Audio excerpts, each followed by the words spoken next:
जय माता दी दोस्तों, आप सभी का बहुत बहुत स्वागत है अपने YouTube चैनल पर। और आज हम जानेंगे कलश स्थापना का शुभ मुहूर्त। नवरात्रि कब से प्रारंभ हो रही है, नवरात्रि की स्थापना हमें कब करनी है, नवरात्रि का व्रत हमें कब से प्रारंभ करना है। हिंदू पंचांग के अनुसार 14 अक्टूबर को भारतीय समय के अनुसार 8:34 से सूर्य ग्रहण शुरू होगा और 15 अक्टूबर को सुबह 2:25 पर समाप्त होगा। वहीं दूसरी ओर 14 अक्टूबर को ही रात 11:24 पर नवरात्रि की प्रतिपदा तिथि का भी प्रारंभ होगा और 15 अक्टूबर को दोपहर 12:32 तक रहेगा। लेकिन उदया तिथि के अनुसार 15 अक्टूबर से ही नवरात्रि की शुरुआत होगी। नवरात्रि के पहले दिन कलश स्थापना का बड़ा महत्व है, लेकिन सूर्य ग्रहण के दौरान नवरात्रि की शुरुआत होने से लोगों के कलश स्थापना के शुभ मुहूर्त को लेकर असमंजस की स्थिति बनी हुई है। चलिए नवरात्रि के पहले दिन कलश स्थापना का शुभ मुहूर्त और पूजा विधि जानते हैं। हिंदू पंचांग के अनुसार साल 2023 में शारदीय नवरात्रि की प्रतिपदा तिथि यानी 15 अक्टूबर 2023 को कलश स्थापना का शुभ मुहूर्त रहेगा। 11:44 से शुरुआत होगी और दोपहर 12:30 तक रहेगी। इसी बीच हमें कलश की स्थापना करनी है। मान्यता है कि सही मुहूर्त में कलश की स्थापना करने से शुभ फल मिलता है। हमें कभी भी गलत समय में कलश की स्थापना नहीं करनी चाहिए। वैसे हमेशा ही हम सभी सुबह उदया तिथि में ही कलश की स्थापना करते हैं, पर इस बार हमें दोपहर में यानी कि 11:44 से शुरू करके 12:30 बजे के बीच तक हमें कलश की स्थापना करनी है।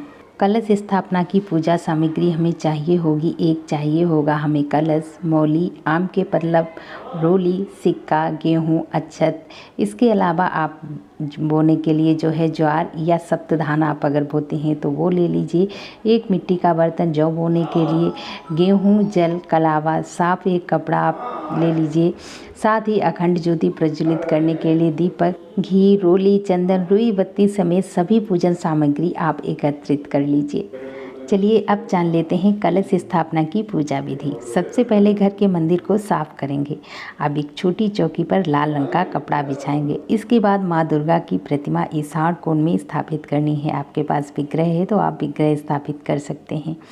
एक कलश में जल, सुपारी, सिक्का, दुर्वा और लौंग का जोड़ा डालकर रखें। गणेश जी का ध्यान करते हुए ईशान कोण में ही अब कलश भी माता की प्रतिमा के साथ रखें। अब अग्निकोण में पीले चावल का अष्टदल कमल बनाएं। उसके ऊपर अखंड दीपक प्रज्वलित करें। उसके बाद 9 दिनों तक माँ दुर्गा के 9 स्वरूपों की विधिवत पूजा उपासना करनी चाहिए। और एक खास बात यह है कि इस बार चित्रा नक्षत्र में माता रानी का आगमन होगा।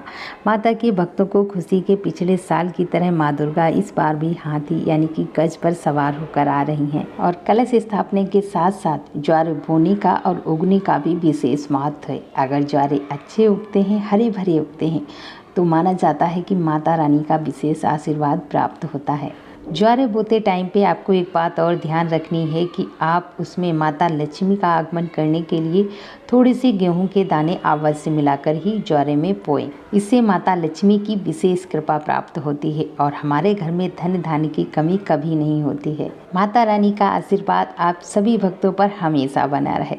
मिलते हैं अगली वीडियो में, तब तक के लिए राधे राधे, हरे कृष्णा, जय माता दी।